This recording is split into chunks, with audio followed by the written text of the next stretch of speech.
الحمدللہ والصلاة والسلام علی رسول اللہ ما بعد فاعوذ باللہ من الشیطان الرجیم بسم اللہ الرحمن الرحیم السلام علیکم ورحمۃ اللہ وبرکاتہ۔ چلیں آگے بڑھتے ہیں وداؤٹ ویسٹنگ ٹائم۔ ہم پڑھ رہے تھے اسٹارٹنگ فرام رکوع اللہم ربنا ولک الحمد، ہم نے اس پر بات کی تھی۔ اس کا ایک پارٹ رہ گیا حمدن کثیرا طیبا مبارکا فی، حمدن کثیرا طیبا مبارکا فی، یہ سب مفعول مطلق ہیں۔ مفعول مطلق کا فائدہ میں آپ کو پہلے بھی بتا چکا ہوں کہ یہ ایمفیسس ڈالنے کے لیے ہوتی ہے۔ سو ربنا ولک الحمد حمدن کثیرا طیبا مبارکا فی، جیسے میں نے آپ کو اگزامپل دی تھی آئی ورکڈ دا ورک، میں نے کام کیا ہے، میں نے کام کیا ہے۔ سو اس کو ایمفیسس ڈالنے کے لیے ہوتا ہے حمدن، یعنی there is no doubt certainly، جیسے وجہت وجہی للذی، وجہت وجہی للذی فطر السماوات، I have turned the face, my face. So similarly حمدن کثیرا طیبا مبارکا فی، حمدن the praise، کثیرا abundance، کثیرا بہت زیادہ، تکاثر الہاکم التکاثر بھی اسی سے نکلا ہے which means بہت زیادہ زیادتی کے ساتھ۔ طیباً مبارکاً فی، مبارکاً پہ ہم پہلے بات کر چکے ہیں۔ برکہ، the concept of برکہ، 3 things in برکہ، کوئی بتا سکتا ہے وہ تین چیزیں برکت کے اندر؟ وہ آپ لوگ بتائیں، اتنے میں طیباً کی آپ کو ایکسپلینیشن دیتا ہوں۔ سو طیباً کی explanation, let's go through 2 incidents from the سیرہ۔ ایک خباب بن عرط رضی اللہ تعالیٰ عنہ کی، عمار بن یاسر رضی اللہ تعالیٰ عنہ کی۔ عمار بن یاسر was a صحابی جن کی والدہ was the first Shahida, first female martyr in اسلام، جن کو سب سے پہلے اسلام کے نام پر قتل کیا گیا مسلمانوں میں سے سب سے پہلے۔ she was the first women جن کو قتل کیا گیا۔ سو عمار بن یاسر رضی اللہ تعالیٰ عنہ کے والد کو شہید کر دیا گیا، والدہ کو شہید کر دیا گیا۔ ان کا کوئی فیملی نہیں تھی، he was from the slave family، وہ ان کے والد اور والدہ دونوں slave تھے۔ تو یہ اس گھرانے میں پیدا ہوئے تھے جہاں پر ان کے پاس صرف ماں باپ کے علاوہ کوئی نہیں تھا، اور جب ان دونوں کو شہید کر دیا گیا، ماں باپ کو دونوں کو شہید کر دیا گیا، تو ان کے پاس کوئی فیملی نہیں تھی except the family of Islam، except the Muslim family۔ تو عمار بن یاسر رضی اللہ تعالیٰ عنہ جب رسول اللہ صلی اللہ علیہ وسلم مدینہ آئے، تو عمار بن Yasir gave this idea to the Prophet صلی اللہ علیہ وسلم، یا رسول اللہ صلی اللہ علیہ وسلم let's build a house for the Muslims، Muslim community کے لیے ایک جگہ، ایک گھر بناتے ہیں which is the Masjid.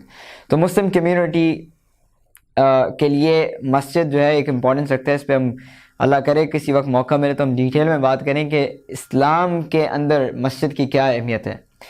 Masjid is a community place, Masjid is a community place, اور عمار بن یاسر رضی اللہ تعالیٰ عنہ کی بھی کمیونٹی پلیس یا community you can say house, home, جہاں پر وہ اپنا دن گزارتے تھے، جہاں پر ان کے لیے source of comfort, source of happiness was the مسجد۔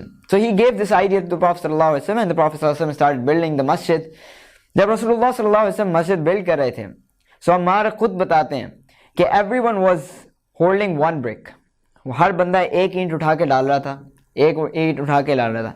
بس I was so passionate، I was so enthusiastic about the masjid کہ میں 2 اینٹیں اٹھا رہا تھا، میں جلدی جا رہا تھا اور 2 اینٹیں اٹھا رہا تھا کہ یہ مسجد، یہ جو میرا گھر ہے، یہ جلدی بن جائے۔ When the Prophet صلی اللہ علیہ وسلم saw him، Prophet صلی اللہ علیہ وسلم، رسول اللہ صلی اللہ علیہ وسلم نے دیکھا تو ان کے پورا جسم جو ہے مٹی کے اندر ڈلا ہوا تھا۔ یعنی جیسے ہوتا ہے نا کہ کچھ لوگ چائے میں چینی ڈالتے ہیں اور کچھ لوگ چائے میں چینی نہیں ڈالتے، چینی میں چائے ڈالتے ہیں۔ سو ایگزیکٹلی ویسے ہی عمار بن یاسر مٹی کے اندر ایسے دبے ہوئے تھے، ایسا لگ رہا تھا کہ وہ ان کے اوپر مٹی نہیں لگی ہوئی بلکہ مٹی کے اندر وہ ہیں، مٹی کے اندر وہ ہیں۔ سو عمار بن یاسر کو جب رسول اللہ صلی اللہ علیہ وسلم نے دیکھا تو رسول اللہ صلی اللہ علیہ وسلم نے کہا اہلا وسہلا مرحبا بالطیب المطیب، مرحبا بالطیب المطیب۔ Now we can understand this مٹی، یہ جو تمہاری ظاہری مٹی، ڈسٹ، گندگی ہے، یہ نہیں ہے، یہ کچھ بھی نہیں ہے، بلکہ you are beautiful inside. So beauty inside, طیبا مبارکا فی، an abundant, beautiful, blessed praise۔ Second قال ابو بکر، رسول اللہ صلی اللہ علیہ وسلم کا جب انتقال ہوا، رسول اللہ صلی اللہ علیہ وسلم اپنے ڈیتھ بیڈ پہ تھے، عائشہ رضی اللہ عنہ عائشہ رضی اللہ عنہ کے ساتھ ٹیک لگائے ہوئے تھے، اینڈ عبد الرحمن جو کہ عائشہ رضی اللہ عنہ کے بھائی تھے وہ آئے رسول اللہ صلی اللہ علیہ وسلم کو وزٹ کرنے. تو رسول اللہ صلی اللہ علیہ وسلم نے ان کی مسواک کو دیکھا اور اس طرف دیکھ رہے تھے. عائشہ رضی اللہ عنہ پہچان گئیں کہ ان کو مسواک چاہیے. عائشہ رضی اللہ عنہ اپنے بھائی سے کہا کہ آپ اپنی مسواک دیں. عائشہ رضی اللہ عنہ نے اسے چبایا اور پھر رسول اللہ صلی اللہ علیہ وسلم کو دیا. That was the last time رسول اللہ صلی اللہ علیہ وسلم نے مسواک کی. مسواک کرنے کے بعد رسول اللہ صلی اللہ علیہ وسلم پہ غشی طاری ہو گئی اور پھر رسول اللہ صلی اللہ علیہ وسلم نے کہا انک رفیق الاعلی، انک رفیق الاعلی، انک رفیق الاعلی. او اللہ، you are my best friend. You are the highest friend of mine. میرے آپ سب سے بہترین دوست ہیں. اور پھر امت کے اوپر ایک ایسا غم ٹوٹا، ایک ایسی چیز ہوئی. آخری مدینہ میں جب رسول اللہ صلی اللہ علیہ وسلم آئے تھے تو مدینہ کے اندر روشنیاں ہی روشنیاں پھیل گئی تھیں، اور جب یہ انسیڈنٹ ہوا تو مدینہ پھر اندھیروں میں ڈوب گیا، مدینہ واپس ڈارکنیس کی طرف چلا گیا. ابو بکر رضی اللہ عنہ was not there. ابو بکر رضی اللہ عنہ was not in Medina at that time. He was outside، کسی کام سے گئے ہوئے تھے مدینہ سے باہر. So when he got this news that Prophet sallallahu alaihi wasallam passed away, he came straight from his place جہاں پر بھی وہ رہ رہے تھے. ان کی ایک وائف باہر رہتی تھی مدینہ سے، تو ان سے ملنے گئے ہوئے تھے. وہ واپس فوراً سے بھاگتے ہوئے اپنے گھوڑا بھگاتے ہوئے آئے. And he entered into the حجرہ of عائشہ رضی اللہ تعالیٰ. عائشہ رضی اللہ عنہ رسول اللہ صلی اللہ علیہ وسلم کے اوپر کے چہرے پر کپڑا ڈلا ہوا تھا. انہوں نے پردہ اٹھایا، کپڑا ہٹایا، اور پھر انہوں نے رسول اللہ صلی اللہ علیہ وسلم کو پیار کیا. اور پھر انہوں نے کہا کہ بے ابی انت و امی طبت حیا و طبت میتا. بے ابی امی و ابی، کہ آپ پر میرے ماں باپ قربان ہوں. میرے ماں باپ کی جان مال کچھ بھی نہیں ہے آپ کے لیے. اور پھر ابو بکر رضی اللہ عنہ نے رسول اللہ صلی اللہ علیہ وسلم کے لیے جو جملہ کہا طبت حیا و طبت میتا، طبت حیا و طبت میتا، کہ اے اللہ کے نبی صلی اللہ علیہ وسلم، آپ جب زندہ تھے تب بھی آپ خوبصورت تھے، آج آپ اس دنیا میں موجود نہیں ہیں لیکن تب بھی آپ خوبصورت ہیں. طبت میتا. اور اسی طرح فطوبی للغرباء، فطوبی للغرباء خوشخبری کے لیے بھی یوز ہوتا ہے کہ خوشخبری ہے غرباء کے لیے، اور اس کا روٹ ورڈ بھی طوبہ ہے. سو میننگ ہیپینس، بیوٹی، خوشخبری، گڈ نیوز. سو اللہ تعالیٰ کے لیے جب ہم یوز کریں گے تو ہم یہ کہیں گے کہ حمدن، بہت زیادہ، حمدن کثیرن، بہت زیادہ، اور جتنی بھی خوبصورت تعریفات ہیں، جو الٹیمیٹ لیول ہو سکتا ہے خوبصورتی، حمد کی خوبصورتی کا، تعریف کی خوبصورتی کا، جو بھی الٹیمیٹ لیول ہو سکتا ہے وہ اللہ تعالیٰ کے لیے. مبارکن فیہ، اور اس حمد کے اندر برکت ہی برکت ہے. جیسے کہ آپ لوگوں نے بتا دیا ہے کہ growth, continuity and consistency, increase in blessing, contentment and continuing. یہ میں نے نہیں پڑھایا تھا. انکریز ان کنٹینٹمنٹ میں نے نہیں پڑھایا تھا. جو اوپر والا ہے گروتھ، کنٹینیوٹی اینڈ کنسسٹنسی، یہ صحیح ہے. So we are done with the standing after ruku. Now we are going into sajda. What do we say? اب سجدے کی طرف جا رہے ہیں تو ہم کیا کہتے ہیں؟ سمیع اللہ لمن حمدہ، ربنا ولک الحمد حمدا کثیرا طیبا مبارکا فیہ. Now what do we say? Allah Akbar, Allah Akbar. And we know the meaning of اللہ اکبر. کوئی بتائے گا what's the meaning of Allah Akbar? Allah is greater than. Allah is greater than. جزاکم اللہ خیر. آئیے اب جب ہم سجدے میں جاتے ہیں تو ہم کیا پڑھتے ہیں؟ سبحان ربی الاعلی. What do we normally translate? How do we normally translate? پاک ہے میرا رب جو سب سے بلند ہے. ٹھیک ہے، نارملی ہم اس طرح ٹرانسلیٹ کریں glory is to Allah the highest. This is true translation. اس میں کوئی مسئلہ نہیں ہے.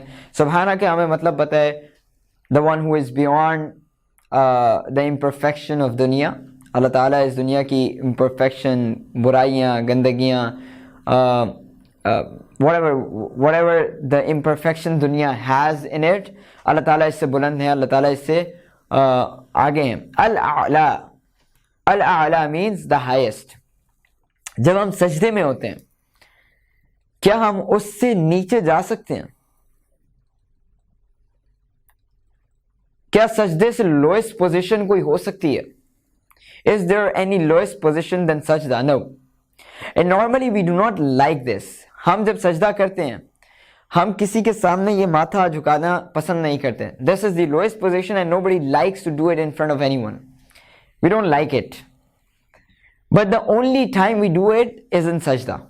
ہم صرف ایک دفعہ کرتے ہیں, صرف ایک دفعہ ہم کرتے ہیں, اپنا ماتھا زمین کے اوپر رکھتے ہیں, and that is the sajda, سجدے کے اندر رکھتے ہیں. Now let's look into this in a different perspective. ہم زبان سے کیا کہہ رہے ہوتے ہیں؟ جیسے ہم نے سبحان ربی العظیم میں اپنی پوزیشن کو کر کے دکھایا تھا اور اپنی زبان حال سے یہ کہہ رہے تھے کہ سبحان ربی العظیم, او اللہ you are the strongest, you are the strongest. آپ سے زیادہ strong کوئی نہیں ہے, and we are dependent, our strength is dependent upon you. Similarly ہم اپنے جسم سے, اپنے حال سے, اپنے ایکشن سے اللہ تعالیٰ کو یہ کہہ رہے ہوتے ہیں کہ یا اللہ we are the lowest, we are the lowest. ہم اس سے زیادہ نیچے جا نہیں سکتے, ہم اس سے زیادہ تذلیل اپنے آپ کو نہیں کر سکتے, اس سے زیادہ ذلیل آپ کو نہیں کر سکتے, اپنے آپ کو نہیں کر سکتے, اس سے زیادہ اپنے آپ کو گرا نہیں سکتے. یا اللہ اگر اس سے زیادہ گرانے کے قابل ہوتے بھی تو ہم گرا دیتے, لیکن پاسبل نہیں اس دنیا کے اندر. سو سبحان ربی الاعلی, اور پھر اپنے منہ سے یہ کہہ رہے ہوتے ہیں کہ یا اللہ you are the highest and we are the lowest, you are the highest and we are the lowest. And سبحان اللہ, جب ہم سجدے میں ہوتے ہیں, نبی صلی اللہ علیہ وسلم کی حدیث ہے کہ جب بندہ سجدے کے اندر ہوتا ہے تو وہ اللہ تعالیٰ کے سب سے زیادہ قریب ہوتا ہے.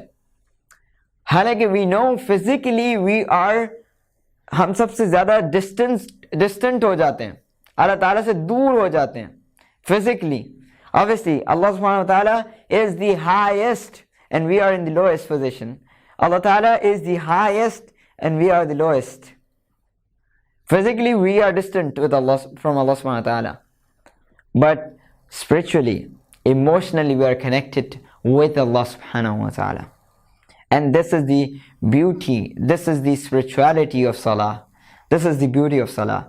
This is what we want to implement in our namaz, in our salah, in our lives. So, and highest کا ایک اور meaning یہ بھی ہے کہ اللہ تعالیٰ اپنی پوزیشن کے حساب سے, اللہ تعالیٰ اپنی ذات کے حساب سے, اللہ تعالیٰ اپنے مقام کے حساب سے highest ہیں, اور ہم اپنے مقام کے حساب سے اللہ تعالیٰ کے سامنے کوئی اوقات نہیں ہے. نبی صلی اللہ علیہ وسلم کی حدیث ہے جب بندہ سجدے کے اندر ہوتا ہے تو اس کو چاہیے کہ وہ کثرت سے دعا کیا کرے, بیکاز وہ اللہ تعالیٰ کے سب سے زیادہ قریب ہوتا ہے, اللہ تعالیٰ کے سب سے زیادہ قریب ہوتا ہے. تو ہمیں چاہیے کہ ہم زیادہ سے زیادہ دعائیں کریں, زیادہ سے زیادہ دعائیں کریں. آئی ہوپ یہاں تک سب کو کلیئر ہے, کوئی سوال نہیں ہوگا انشاءاللہ. Now اس کے بعد ہم کرتے ہیں, ہم سجدے کے بعد ہم بیٹھ جاتے ہیں. سو اللہم اغفر لی, اور پھر ہم کہتے ہیں اللہم اغفر لی ورحمنی واجبرنی واہدنی وارزقنی. And there are different versions, لیکن ہم صرف ایک ورژن پڑھیں گے. ایک because of the time limitation, دوسرا یہ کہ ہمارے پاس ہم جتنی زیادہ اس میں جائیں گے پھر وہ کھلتا ہی جائے گا. سو we'll stick to can we make any dua during sajda like in Urdu? Difference of opinion ہے. نوافل میں آپ اردو میں کہہ سکتے ہیں, فرائض میں آپ عربی ہی کریں, عربی دعائیں ہی کریں, زیادہ بہتر ہے انشاءاللہ. واللہ اعلم, اللہ knows the best. Sitting in between sujood, اللہم اغفر لی ورحمنی واجبرنی واہدنی وارزقنی. اللہم اغفر لی, اللہم اغفر لی, غفر سننا اس کا مانڈ نوافل, یس بالکل. اللہم اغفر لی, اللہم کا میننگ ہمیں پتہ ہے, the most beloved, the unique style of calling Allah subhanahu wa ta'ala, which is only خاص specific with Allah subhanahu wa ta'ala. صرف ہم اللہ تعالیٰ کو ہی اس طرح دعا کرتے ہیں, اس طرح پکارتے ہیں اللہم, ہم کسی انسان کو نہیں پکار سکتے. اغفر لی, اغفر لی, غفر There was a Sahabi whose name was Abu Zar al-Ghifari. Abu Zar al-Ghifari. Abu Zar al-Ghifari was known as al-Ghifari because his business or his work, his job was to make the armors. وہ آرمرز بناتے تھے اور آرمرز کو Arabic کے اندر غفار کہتے ہیں. آرمرز کو Arabic کے اندر غفار کہتے ہیں, which means the protection shield. So Abu Zar al-Ghifari, he was known as al-Ghifari because he used to make these armors. So اب اس کو ہم let's implement that meaning into this اغفرلی, meaning oh Allah give us the protection, oh Allah give us the shield. ہمیں ایک protection چاہیے اللہ تعالیٰ سے, تو ہم یہ دعا کرتے ہیں اللہم اغفرلی, او اللہ give us the shield, الغفار, اغفرلی, غفار چاہیے ہمیں آپ کی پروٹیکشن چاہیے. So it does not only mean that توبہ, ہمیں معافی نہیں چاہیے, وہ تو عافی نہیں ہوتا اس کا مطلب. forgiveness کی جو عربک ورڈ ہوتا ہے وہ عافی نہیں ہوتا ہے, یہ توبہ ہوتا ہے. لیکن اغفرلی meaning the protection, یعنی ہم توبہ کرنے کے بعد we need the protection from Allah سبحانہ وتعالی, کہ اللہ ہمیں پروٹیکشن چاہیے آپ سے تاکہ ہم سن سے بچ سکیں, ہم گناہوں سے بچ سکیں. So اللہم اغفرلی, او اللہ give us the shield, oh Allah protect us, warhamni, and have mercy on us. And we know the meaning of Rahm, we already know the meaning of, yes, jazakallah khair, غلفام کریں گناہوں کو ڈھانپ دے, yes, یا گناہوں کو ڈھانپ دے یا ہمیں گناہوں سے دور کر دے, ہمیں پروٹیکٹ کر لیں. warhamni, we know the meaning of Rahm. wajburni means enrich me, مجھے بڑھا دے, مجھے بہتر بنا دے. وجبرنی, وحدینی, ہدایت کا میننگ بھی ہمیں پتہ ہے آلریڈی. ورزقنی, ناؤ جو ہمارا فوکس ہے آج کا وہ رزق پہ ہوگا انشاءاللہ. سو رزق does not mean, what do you mean by رزق, آپ لوگ کیا سمجھتے ہیں رزق کیا ہوتا ہے؟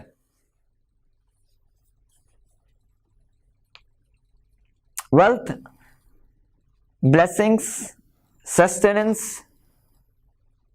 food and money. Alright, یہ سارے meaning ہیں, لیکن the risk is not limited to all these things. یہ خالی ان چیزوں تک limited نہیں ہے بلکہ اس کے علاوہ بھی ہے. it is more than that. So ابن منظور جو لسان العرب کے ایک بک ہے لسان العرب, اس کے اندر ابن منظور جو کہ اس کے آتھر ہیں وہ لکھتے ہیں ہوا ما تقوم به حیات کل کائن حی مادی کان او معنوی, meaning کہ رزق ہوا ما تقوم به, رزق وہ چیز ہے جس سے انسان کھڑا ہوتا ہے, جس سے انسان رہتا ہے, زندہ رہتا ہے. حیات, جس سے اس کی حیات قائم رہتی ہے. کل کائن حی, جس چیز پر بھی اس کی حیات ہے, جس چیز پر بھی اس کی زندگی ہے. whatever it is, کوئی بھی چیز اس کی زندگی کا دار و مدار ہے, وہ سب چیزیں رزق میں آتی ہیں. پھر آگے کہتے ہیں کہ مادی جن کا نا او معنوی جن, مادی جن کا نا او معنوی جن, چاہے وہ معنوی ہو, چاہے وہ فزیکل فارم میں نہ ہو, میٹا فزیکل ہو, یا چاہے وہ فزیکل سینس میں ہو. سو اٹ کوڈ بی, جیسے فاطمہ لون کہہ رہی ہیں, food for mind, soul, heart and body. Yes, everything. It could be your psychological health, it could be your emotional health. کسی کا آپ کی طرف مسکرا کے دیکھنا, آپ کو فزیکلی کوئی چیز نہیں دے رہا وہ, لیکن وہ آپ کا رزق ہے. آپ اپنے بچے کو مسکرا کے دیکھتے ہیں, وہ آپ کے بچے کا رزق ہے. اور آپ کا بچہ آپ کو مسکرا کے دیکھتا ہے, وہ آپ کے لیے رزق ہے. obviously اس میں کوئی فزیکل چیز انوالو نہیں ہے, آپ کوئی فزیکلی کوئی چیز حاصل نہیں کر رہے, لیکن it is metaphysical, it is something which has emotion attached to it. So یہ آپ کا رزق ہے. اسی طرح آپ کا کھانا پینا، یہ تو ہمیں سب کو پتہ ہے. اسی طرح آپ کا دین بھی آپ کے رزق کے اندر آتا ہے. Every thing which comes under your deen, your namaz, your roza, your hajj, your zakat, everything is your risk. یہ آپ کا رزق ہے. علم بھی رزق ہے. Very good. Unlimited easiness, very good. This is your risk. ہر وہ چیز جو آپ کے لیے، آپ کی زندگی کے لیے فائدہ مند ہے، وہ رزق ہے. جس چیز پر بھی آپ کی زندگی قائم ہے، جس چیز پر بھی آپ کی زندگی ڈپینڈنٹ ہے. I hope this is clear now. کوئی سوال ہے؟ Can we change the sequence of words after اغفرلی for this دعا؟ اس کی ڈفرینٹ ورژنز ہیں احادیث کے اندر. یہ ایک ورژن ہے جو ورژن ثابت ہیں، بہتر ہے وہ پڑھ لیں، بہتر ہے وہ پڑھیں، کیونکہ it has always benefit in using the سنہ اذکار. جتنے سنہ اذکار کو، جتنے اوتھینٹکلی رپورٹڈ سنہ اذکار کو آپ فالو کریں گے، اتنا زیادہ آپ کے لیے بہتر ہوگا انشاءاللہ. سو عائشہ جاوید کہیں کہ mention the book name author, یہ آپ کے نوٹس میں موجود ہے آلریڈی. قال ابن منظور فی لسان العرب، یہ لسان العرب بک ہے. ابن منظور آپ کے ان کے آتھر ہیں، اور یہ بتاتے ہیں الرزق هو ما تقوم به حیات، هو ما تقوم به حیاتا کل کائن حی مادی کان او معنوی. The one I remember has wahdini and warafahni. واللہ عالم. Is that authentic? Please میں نے آپ لوگوں کو بتایا تھا کہ ایک بک ہے حسن المسلم. حسن المسلم لے لیں، اس کے اندر یہ سارے آپ کو اذکار مل جائیں گے انشاءاللہ. Isn't رب اغفر لی twice an authentic دعا between سجود؟ نو، آپ کو صرف ایک دفعہ پڑھنی ہوتی ہے. اللہم اغفر لی ورحمنی واہدنی وجبرنی واہدنی ورزقنی. ٹھیک ہے، اردو میں سمجھا دوں. اردو میں کیا سمجھاؤں؟ میں اردو میں ہی سمجھا رہا ہوں کہ ہر وہ چیز جس پہ آپ کی زندگی ڈپینڈنٹ ہے وہ رزق ہے. ٹھیک ہے، چاہے وہ معنوی طور پر ہو، چاہے وہ مادی طور پر ہو، یعنی وہ اس کا فزک ہو، اس کا فزیکل ہو، اس کے جسم ہو، اجسام کہہ لیں، جیسے کہ آپ کا کھانا پینا، آپ کا گاڑی، آپ کے بچے، یہ آپ کا رزق ہے. اسی طرح کچھ چیز ہوتی ہے معنوی، جیسے کہ کسی کو مسکرا کے دیکھنا، کوئی اچھی بات سن لینا، کوئی قرآن سن لینا، یہ سارا آپ کا رزق ہے. There is narration that we can say 2 times رب اغفر لی too. Please share that with me in the private chat. انشاءاللہ میں دیکھ لیتا ہوں اگر وہ authentic ہے یا نہیں ہے. واللہ عالم، اللہ knows the best. ٹھیک ہے، کوئی اور سوال؟ Wajburni means enrich me. ٹھیک ہے، اور اس کا دوسرا میننگ یہ بھی ہے کہ مجھے طاقت دے، جبر سے مجھے طاقت دے. تشہد. Alright, so تشہد, there are 5 versions of تشہد. تشہد کے 5 ورژنز ہیں آپ کی بکلیٹ کے اندر. یہ جو آپ کی بکلیٹ ہے اس کے اندر میں نے 4 ورژنز دیے ہیں، 5 نہیں دیے. ٹھیک ہے، سو تشہد ہم یہ 4 ورژنز پڑھیں گے انشاءاللہ. ان کے اندر کچھ ڈفرینس ہے، لیکن تشہد کے بارے میں ایک بات یاد رکھ لیں کہ رسول اللہ صلی اللہ علیہ وسلم، بلکہ صحابہ فرماتے ہیں کہ رسول اللہ صلی اللہ علیہ وسلم کان یعلمنا، بلکہ ابن مسعود رضی اللہ تعالیٰ فرماتے ہیں کان یعلمنا تشہد کما یعلمنا رسول اللہ صلی اللہ علیہ وسلم سورۃ من القرآن. کہ رسول اللہ صلی اللہ علیہ وسلم ہمیں تشہد اس طرح سکھاتے تھے، ہمیں تشہد کے بارے میں اتنی تاکید کرتے تھے، اس طرح اس کی امپورٹنس رکھتے تھے جیسے کہ ہمیں سورۃ من القرآن، قرآن کی کوئی سورت سکھاتے تھے. اس کے اندر 2 میننگ ہے. ایک یہ ہے کہ آپ تشہد کو چینج نہیں کر سکتے. اس کا ایک میننگ یہ ہے کہ تشہد کے جو الفاظ رسول اللہ صلی اللہ علیہ وسلم سے مروی ہیں، جو ورژنز ہم پڑھ سکتے ہیں، لیکن جو ورژنز ہیں ان کے علاوہ ہم چینج نہیں کر سکتے. جس طرح تشہد ہمیں سکھا دی گئی ہے ہم ویسے ہی تشہد پڑھیں گے. ایک میننگ یہ. دوسرا یہ کہ اس کی امپورٹنس اتنی ہے، جیسے کہ رسول اللہ صلی اللہ علیہ وسلم قرآن سکھاتے تھے، جتنی امپورٹنس قرآن کو سیکھنے اور سکھانے میں لگاتے تھے، اتنی ہی امپورٹنس رسول اللہ صلی اللہ علیہ وسلم تشہد کو سکھانے میں لگاتے تھے. اچھا، can you please the meaning of وحدینی and ورزقنی. وحدینی ہدایت ہم پڑھ چکے ہیں. ہدایت میں نے ابھی اس کے اوپر ڈسکشن نہیں کی. کوئی بتا سکتے ہیں ہدایت کے 3 میننگ؟ اللہم اہدنا الصراط المستقیم کا، تاکہ احمد حامد بنگش کو کلیئر ہو جائے. اہدینی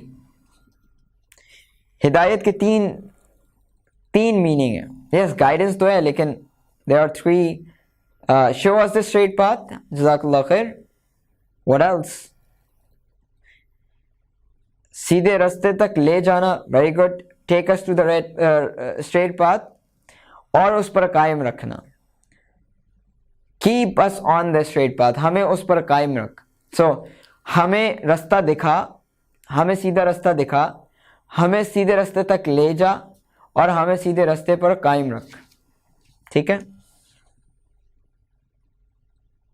اور ورزقنی رزق کا مطلب میں نے بتایا کہ ہوا ما تقوم بہ حیات کل کائن حی مادی کان او معنوی. ہر وہ چیز جس پر میری زندگی ڈیپینڈنٹ ہے، جس پر میری زندگی کا دار و مدار ہے، ہر وہ چیز رزق کے اندر شامل ہے، چاہے وہ معنوی طور پر ہو، چاہے وہ حقیقت مطلب ریالٹی کے اندر ہو، یا چاہے وہ معنوی طور پر ہو. ٹھیک ہے. احمد حامد کلیئر ہے؟ alright. تشہد، اور پھر تشہد کے ہمیں 5 ورژن ملتے ہیں. تشہد ابن مسعود، تشہد ابن عباس، تشہد ابن عمر، تشہد ابو موسیٰ اشعری، and تشہد عمر ابن خطاب. ہم نے اس میں تشہد ابن مسعود، عبداللہ ابن مسعود رضی اللہ تعالی، یہ نارملی ہم یہی پڑھتے ہیں. پھر تشہد ابن عباس، تشہد ابو موسیٰ اشعری، and تشہد عمر ابن خطاب. ہم نے ابن عمر رضی اللہ عنہ کا تشہد نہیں لیا because of the time limitation. ٹھیک ہے. کوئی سوال ہے؟ ہم آگے بڑھیں. اور تشہد ابن مسعود رضی اللہ تعالیٰ فرماتے ہیں، ابن مسعود رضی اللہ تعالیٰ فرماتے ہیں کہ رسول اللہ صلی اللہ علیہ وسلم نے مجھے تشہد سکھائی، اور میرے دونوں ہاتھ، میرا ایک ہاتھ رسول اللہ صلی اللہ علیہ وسلم کے دونوں ہاتھ کے درمیان تھا. رسول اللہ صلی اللہ علیہ وسلم نے مجھے تشہد سکھائی، اور میرا ایک ہاتھ، میرا سیدھا ہاتھ رسول اللہ صلی اللہ علیہ وسلم کے دونوں ہاتھوں کے درمیان تھا.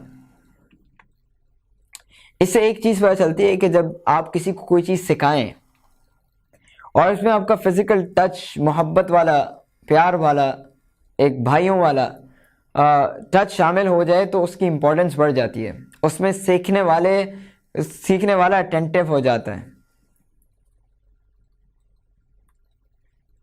ٹھیک ہے. عبداللہ بن مسعود کہتے ہیں میرا ایک ہاتھ رسول اللہ صلی اللہ علیہ وسلم کے دونوں ہاتھ کے درمیان تھا، اور رسول اللہ صلی اللہ علیہ وسلم نے مجھے تشہد سکھائی. عبداللہ بن مسعود کے شاگرد ہیں ابراہیم النقعی رحمہ اللہ. ابراہیم النقعی کہتے ہیں کہ میرا ایک ہاتھ رسول اللہ صلی اللہ علیہ وسلم کے دونوں ہاتھوں کے درمیان تھا، اور رسول اللہ صلی اللہ علیہ وسلم نے ابراہیم النقعی کہتے ہیں میرا ہاتھ عبداللہ بن مسعود کے دونوں ہاتھوں کے درمیان تھا، اور عبداللہ بن مسعود نے مجھے یہ سکھائی. ابراہیم النقعی اپنے اسٹوڈنٹ کے بارے میں، ابراہیم النقعی کے اسٹوڈنٹ کہتے ہیں کہ میرا ہاتھ ابراہیم النقعی کے دونوں ہاتھوں کے درمیان تھا، اور انہوں نے مجھے تشہد سکھائی. محمد بن حسن الشیبانی میرا خیال ہے ان کا نام تھا. اور محمد الحسن الشیبانی کہتے ہیں کا ہاتھ، امام حنیفہ کہتے ہیں کہ میرا ہاتھ محمد الحسن الشیبانی کے دونوں ہاتھوں کے درمیان تھا. میں واپس ریپیٹ کر دیتا ہوں. عبداللہ ابن مسعود کہتے ہیں کہ میرا ہاتھ رسول اللہ صلی اللہ علیہ وسلم کے دونوں ہاتھوں کے درمیان تھا، اور انہوں نے مجھے تشہد سکھائی۔ ابراہیم النخعی کہتے ہیں کہ میرا ہاتھ عبداللہ ابن مسعود کے دونوں ہاتھوں کے درمیان تھا اور انہوں نے مجھے تشہد سکھائی۔ محمد الحسن الشیبانی کہتے ہیں کہ میرا ہاتھ ابراہیم النخعی کے دونوں ہاتھوں کے درمیان تھا اور انہوں نے مجھے تشہد سکھائی۔ اور امام ابو حنیفہ رحمہ اللہ وہ کہتے ہیں کہ نعمان بن ثابت، امام ابو حنیفہ رحمہ اللہ کہتے ہیں کہ میرا ہاتھ میرے استاد محمد الحسن الشیبانی کے دونوں ہاتھوں کے درمیان تھا اور انہوں نے مجھے تشہد سکھائی۔ So beautiful tradition, such a beautiful tradition کہ not only they protected the words of the Prophet, not only they protected the words of the Prophet, but they protected the tradition, the actions of the Prophet sallallahu alaihi wasallam.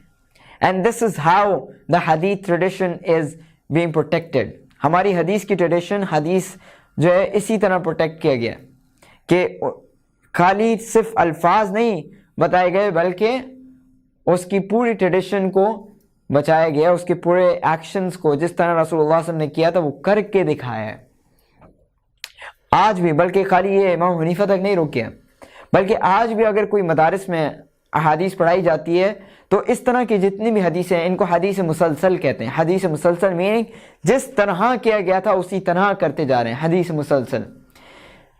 تو جس طرح ہمارے نبی صلی اللہ علیہ وسلم نے اپنے شاگرد صحابہ کو سکھایا اور انہوں نے اپنے شاگردوں کو سکھایا، انہوں نے اپنے شاگردوں کو سکھایا، وہ ٹریڈیشن آج تک کیریڈ آن ہے۔ بلکہ آج بھی علماء ایک جگہ سے دوسری جگہ سفر کرتے ہیں just to learn those احادیث۔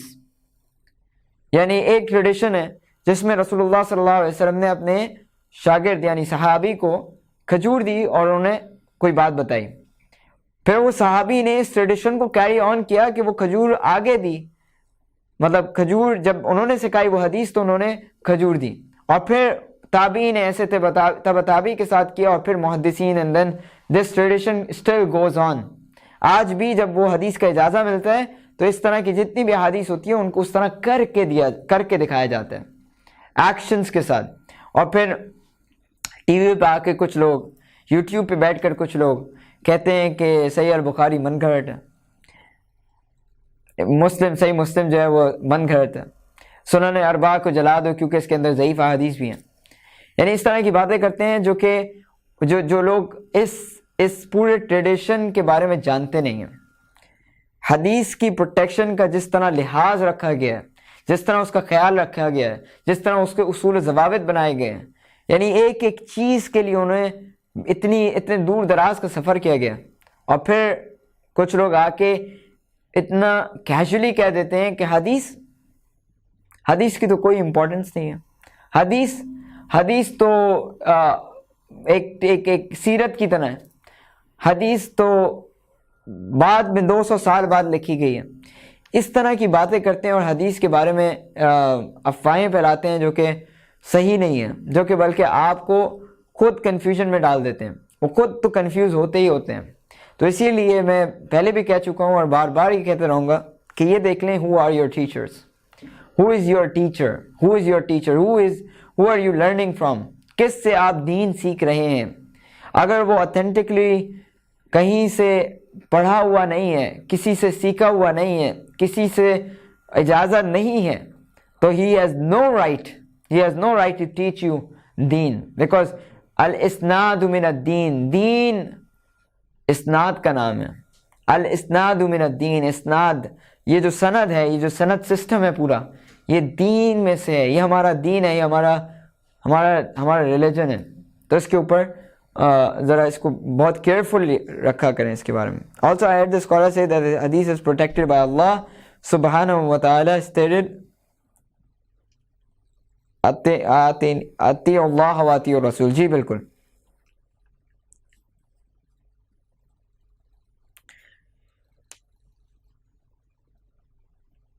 Hadith is also protecting by Allah subhanahu wa ta'ala is essential for the knowledge of the Quran, tafsir in all the matters of our life and akhirah۔ جی بالکل، آپ قرآن کو سمجھ نہیں سکتے بغیر حدیث کے، آپ قرآن کو بغیر حدیث کے سمجھ نہیں سکتے۔ حدیث is so important to understand۔ میں آپ کو بتاتا ہوں، یہ جتنے لوگ آ کے حدیث کے بارے میں ڈاؤٹس پھینکتے ہیں، ڈاؤٹس بیان کرتے ہیں، پیش کرتے ہیں، بیسکلی ان کا اٹیک قرآن کے اوپر ہوتا ہے. لیکن پرابلم یہ ہے کہ وہ قرآن کے بارے میں ڈائریکٹ نہیں کہہ سکتے کہ قرآن جو ہے وہ صحیح نہیں ہے، یا وہ یہ نہیں کہہ سکتے کہ قرآن جو ہے وہ قرآن جو ہے وہ بعد میں لکھا گیا. تو وہ حدیث کے اوپر ڈاؤٹ کر کے قرآن کی اپنی ایکسپلینیشن کرتے ہیں، اپنی انٹرپریٹیشن کرتے ہیں، اپنی مرضی کی تفسیر کرتے ہیں. جب انہوں نے آپ کو حدیث کے اندر ڈاؤٹ ڈال دیا، اور ایک قرآن کی آیت ہے جس کا مطلب حدیث سے آپ نہیں سمجھ سکے کیونکہ آپ کو حدیث پہ ڈاؤٹ ہے، اب آپ کہاں سے اس کی تفسیر لیں گے؟ obviously your own rationality, your own عقل. جب آپ اپنی عقل کو استعمال کریں گے قرآن کو سمجھنے کے لیے، سو بیسکلی آپ قرآن کا میننگ اپنی مرضی سے چینج کریں گے.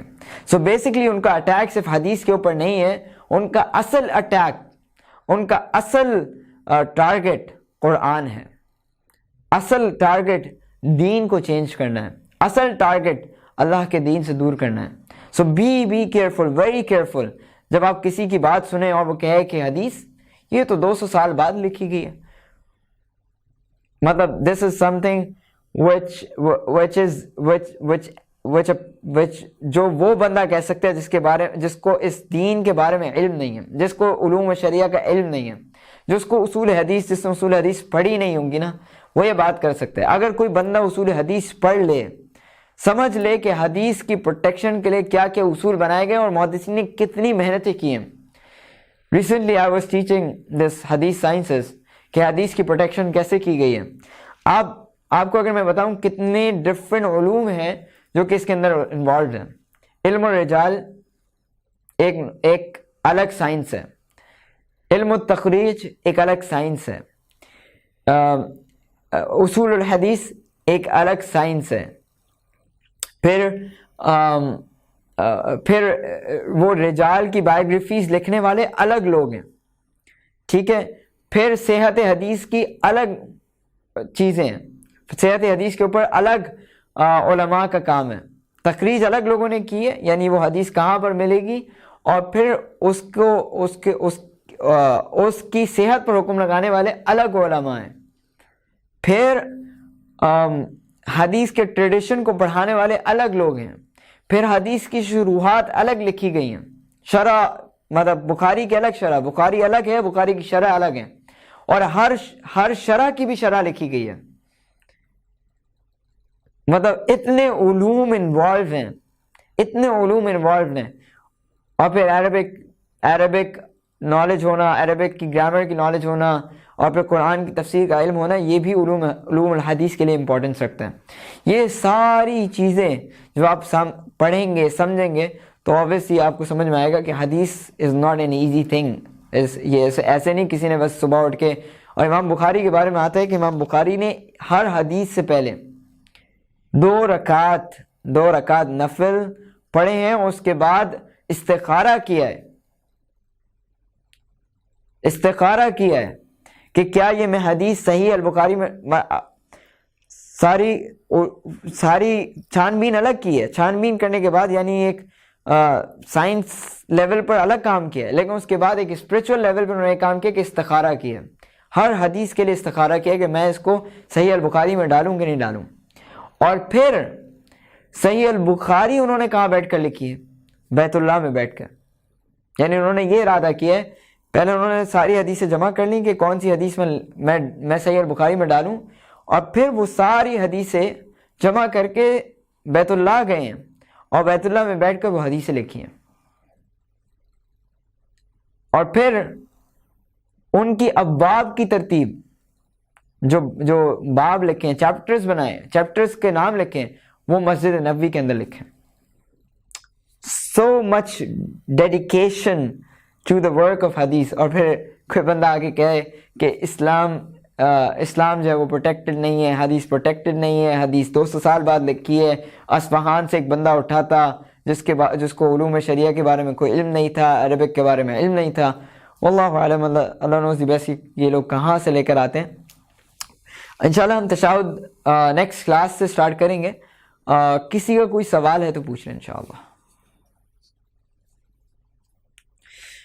Can you please send Arabic text and also the English translation of Tashahhud of Ibn Umar in WhatsApp group? یہ آپ کا کام ہے کہ آپ اس کو ڈھونڈ کر مجھے پہلے دکھائیں گے اور پھر آپ کو میں بتاؤں گا کہ یہ ابن عمر رضی اللہ عنہ کی تشہد ہے کہ نہیں ہے. ٹھیک ہے, دس از یور اسائنمنٹ ناؤ. کہتے ہیں کہ جو کہتا ہے وہ کرتا ہے, تو کرے گا اب آپ. تشہد از ویری بیوٹیفل. انشاءاللہ جب ہم اس کے اندر جائیں گے نا, اس کو پڑھیں گے, اٹس سو بیوٹیفل کہ آپ کو مزہ آ جائے گا کہ نماز کی امپورٹنس اور نماز کی بیوٹی آپ کو ایک الگ سے پتہ چلے گی انشاءاللہ. جزاک اللہ خیر. کوئی سوال نہیں ہے. Okay, we are done a bit early today الحمدللہ, کیونکہ سوالات نہیں ہیں. تو لیٹس, احمد حامد بنگاش کہہ رہے ہیں کہ is YouTube an authentic source of knowledge? Yes it is. Please یہ سوالات مجھ سے نہ پوچھا کریں. میں ایک بات بتا دوں آپ کو, یہ جو کسی کے بارے میں اوتھینٹسٹی کا فتویٰ لگانا اور نان اوتھینٹسٹی کا فتویٰ لگانا میرا کام نہیں ہے. یہ آپ کے لوکل علماء جو کہ بڑے علماء ہیں, جیسے کہ اسلام آباد میں ڈاکٹر سہیل حسن, شیخ عبدالجبار, لاہور کے اندر ڈاکٹر انس نظر, قاری صہیب میر محمدی, کراچی کے اندر شیخ عبداللہ ناصر رحمانی, شیخ خلیل الرحمن لکھوی, جامع بکر کے اساتذہ, یہ سارے لوگ ہیں جن سے آپ پوچھ سکتے ہیں. مجھ سے یہ باتیں نہ پوچھا کریں, میں I am no one to say anything about them. استاد جو ہم تدبر کرتے ہیں قرآن پہ, اس کو ہم خود سے ریلیٹ کر لیتے ہیں, وہ بھی میننگ چینج کرنے میں آئے گا نہیں. تدبر ہوتا ہے کہ آپ نے میننگ دیکھا, اس کے بعد آپ نے سوچا. تدبر کا مطلب یہ ہوتا ہے کہ آپ اپنی زندگی سے ریلیٹ کرنا چاہتے ہیں. سو ایز لانگ ایز آپ کسی کو جا کے بتا نہیں رہے, تو انشاءاللہ آپ کی اس تدبر میں کوئی مسئلہ نہیں ہے. تدبر کہتے ہی غور و فکر کو ہے کہ اچھا یہ اس کا میننگ ہے. جیسا کہ ہم نے وحدی نہیں پڑھا, اوکے ہدایت کا مطلب یہ ہے. اب میں سوچتا ہوں کہ میں ہدایت کے کس لیول پر ہوں. کیا اللہ تعالیٰ صرف مجھے ہدایت دکھا رہا ہے, یا میں ہدایت کی طرف جا رہا ہوں, یا میں ہدایت پر قائم ہوں؟